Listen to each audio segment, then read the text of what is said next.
My nightmare became reality. You know how you supposedly can't make faces up in a dream? You have to seen them before in real life, you know? So about 4 years ago, I was dealing with extremely bad sleep paralysis. I'd have reoccurring nightmares, or I'd be lying there sleeping, and there was a man about 2 feet away from me in a chair watching me sleep, and I'll never forget his face. I knew he was watching me, and I used to lie there sobbing silently in the dark, because I couldn't move. Finally, I was released, and would run past him to go tell my mother, where she walked me back into the room and he was, of course, no longer there. I still don't know to this day whether I was dreaming or seeing an entity. Now, flash forward a few months. I'm on a choir trip in middle school. It's important to know I had severely sprained ankle and was on crutches at the time. We were in line for the Space Mountain ride when I felt someone was watching me. So, I turned around and skimmed the crowd when I saw his face staring at me. He smiled. I recognized him instantly and dropped my crutches and limped away as fast as I could, crying hysterically. Eventually, my friends chased me down and I couldn't even speak to tell them what I'd seen because I was absolutely terrified. My ankle ended up being so badly sprained after this, I was in a wheelchair the rest of the trip. I knew in that moment I had to get the fuck away from that man. I had no idea who he was or what he wanted with me. I had no idea if I saw the future in my dreams or if he was an entity following me. I need answers.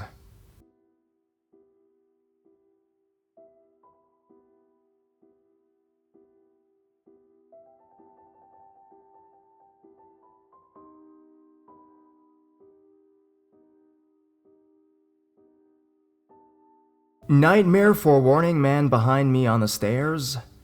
So several years ago, I had this terrible nightmare of a man living in our basement. Tiny house, even tinier basement where my gram stores bottled and canned goods. Smell like dirt down there. In my nightmare, there was this mentally challenged, overweight man hiding in our basement, and he was watching us. I don't know how. It's a dream, nothing really makes sense, you know? But he had these peek holes all throughout the wall structures of the house, where he could listen and watch everything.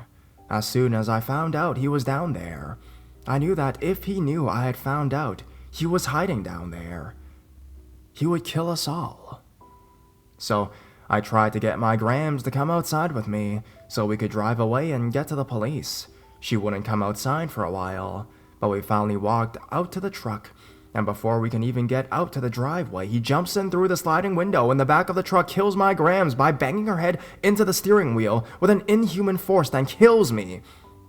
My dream continued on though, and I watched the truck crash and fall into the ditch beside our house, where he died, and his brother came out of the woods and dragged his body away. Anyways, fast forward 4 years and not long ago, in the middle of the day, I walked down the stairs of the basement to grab something to use for breakfast, and as I was coming back up the stairs, I got that eerie feeling that something was behind me.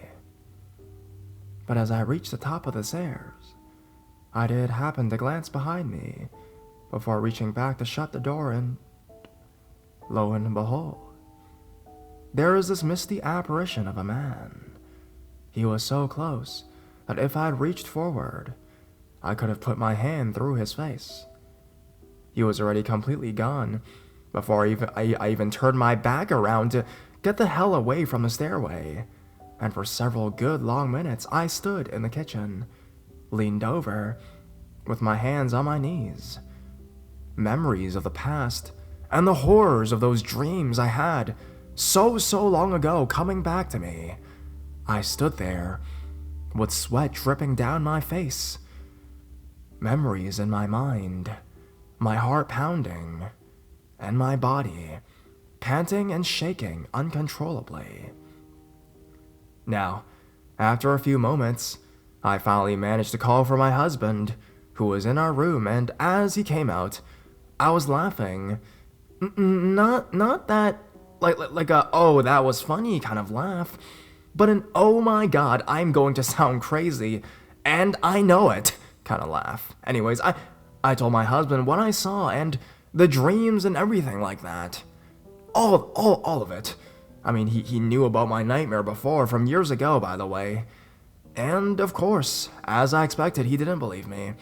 Which wasn't surprising, seeing as he is the biggest skeptic I'd ever seen in my life. He even went down to the basement himself a few minutes later and came back up with a freaked out expression on his face, saying he thought he had heard something moving. I don't go down there by myself anymore. Thoughts? Opinions?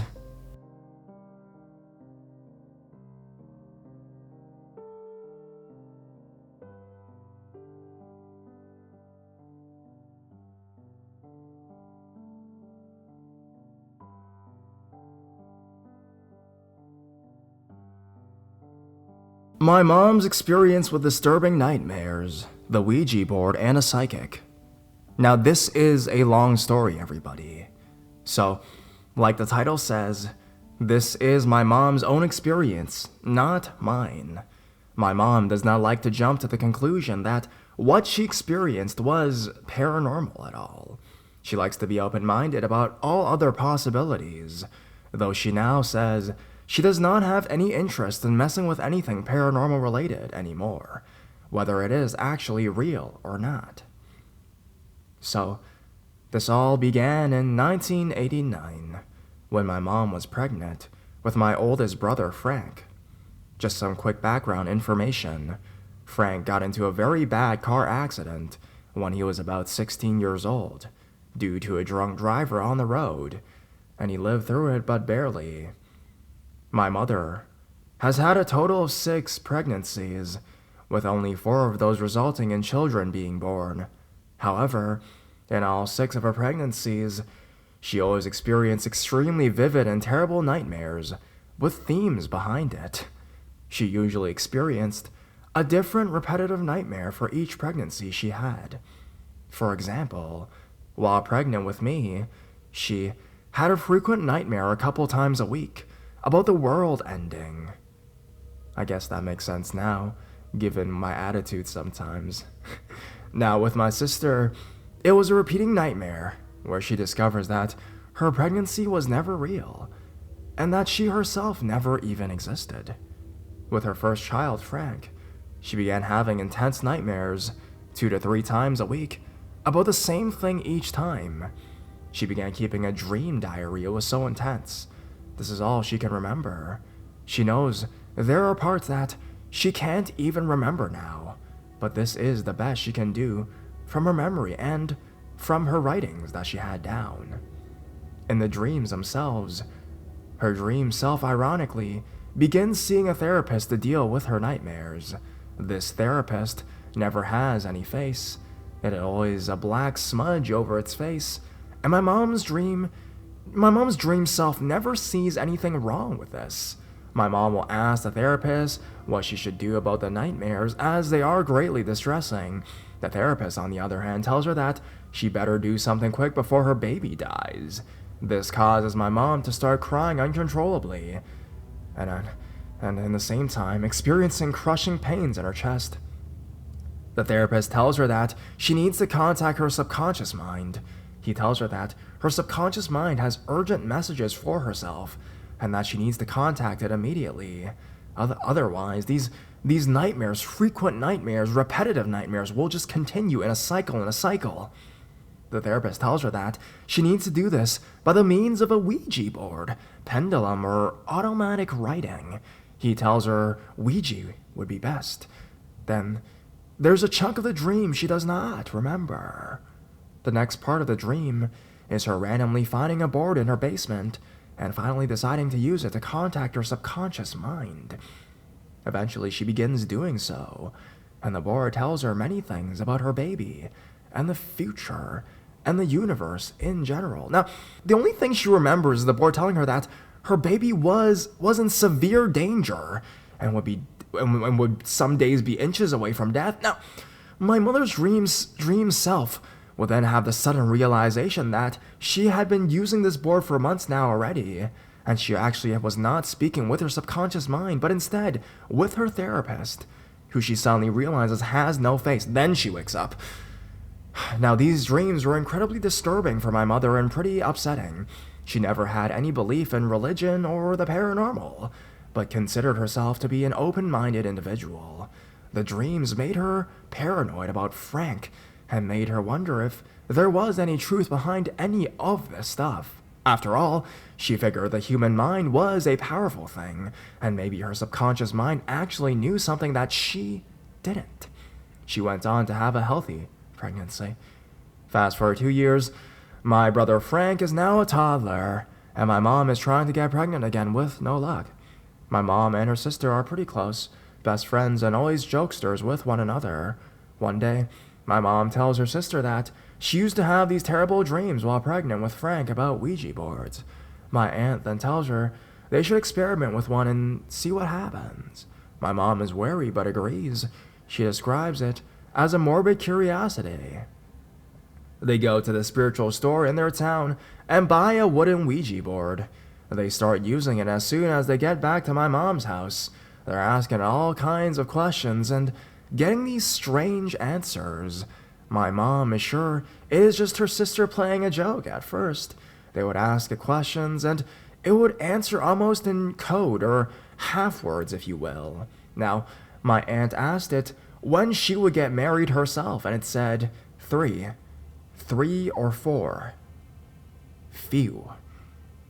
They would ask it where missing items were, and it would respond, gone, away from you, never again.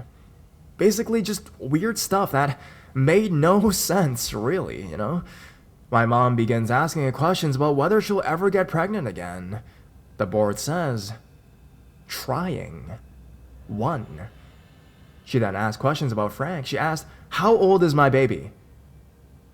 The board responds, 1, 6.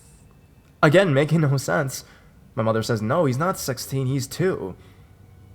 And the board responds, 16. Big. At this point, my mom starts thinking that this is all bullshit, but is curious and starts asking the board about the dreams she used to have while she was pregnant. She asks, why did I have those nightmares?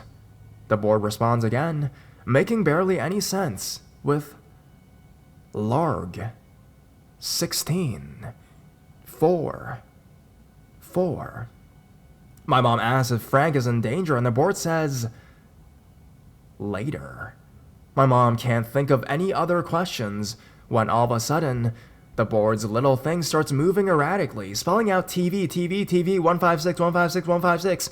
My mom starts calling out her sister, saying, stop messing with me. My aunt then swears she's not doing anything at all. My mom wonders if the board is telling her to go to the TV channel 156. So eventually they do this, and it's just a news station during commercials. My aunt says, let's wait until it goes back to the news stories. They do. And there is a breaking news about a large accident on the freeway with fatalities. They both get freaked out and put the board away. My mother says at the time, she wrote all of it off as her sister being a jokester and just messing with her. Now, fast forward like 5 or 6 years later, my mother's best friend, who is very spiritual, invites my mom to do a group psychic reading. My mom only decides to go because the lady isn't charging any money, and she knew it would make her friend happy. At the time, my family didn't have a lot of money, and my mom tells me that she would never have even gone had it not been free. During the reading, the psychic, who is also a medium, not sure what that means exactly, appears to be very accurate. About halfway through, the psychic gets to my mom and tells her that her grandfather is here with a message. My mom is confused, as she has only met her grandfather once when she was 3 years old. She was hoping to actually hear from one of her deceased friends who committed suicide. The psychic lady tells my mom that it's an old message from years ago, though there really is no time on the other side, so it's being brought forward today. The psychic tells my mom that her grandfather is saying stop playing with that board. Turns out my mom and her sister used it several times after the first incident, but stopped after a year. The psychic says her grandfather is saying that it's not good for her and her sister to use it without having true knowledge of it. That some of the things it said were true, but that it isn't good to know the future always. Her grandfather then tells the psychic medium lady that my mom's friend who committed suicide will not be coming forward today, that he is gone now in a place that is far away, and that he is happy, but does not wish to relive his past painful life, and that he means no offense to my mom, and that it is time to forget him completely. The psychic lady then asked my mom why she keeps seeing flashes of her going to a therapist while pregnant, and that is somehow tied to her grandfather's message. The psychic says, eventually, there is something wrong with his face. He has issues. It is probably not to see him anymore. My mom is too scared and doesn't bring up the nightmares that she used to have. After that, my mother never had another experience again, and she did not go seeking one again. As I mentioned in the very beginning, my brother Frank got into a serious car accident when he was 16 years old and almost died. It was April 4th. It happened on a freeway, and the accident was so big and so horrific that it actually shut the freeway down, with like 6 or 7 vehicles in total being hit by this car accident that my brother was in. Now, what I want to say is that the strangest part is that the driver was a therapist who was a very disturbed man with severe bipolar disorder. Pretty ironic, huh? Who also had a terrible drinking problem. And at the time of the accident, he was actually fired from his job for giving inappropriate and unhealthy advice to a schizophrenic patient about how to deal with his delusions. He had to have surgery to correct his right side of his face, as it was damaged in the accident. In the end, he was completely unrecognizable after, and is now in prison because the accident that he caused with my brother in it, and the 6 and 7 vehicles, actually killed someone else in another vehicle. So, there we go. That's the story, alright, everybody? I'm sorry if it's a little bit too long. Just want to give a roundup here. My mom says that a lot of this can be written off as coincidence. Sure, I mean, in the end, if you want to look at it like that, to make yourself feel better, right? But there are probably many rational explanations for everything that happened, right? But whatever the truth, my mom has decided to move on from this thing. And even if it's true or fake or paranormal or not or coincidence, she decides to never mess with the paranormal again. Even going to psychics or even anything like the Ouija board or anything like that. Definitely a no-no. She is open to hearing other people's thoughts or opinions on all this, though. She knows the mind is a very powerful thing, and I guess that is her conclusion. She says thank you for reading about her experience.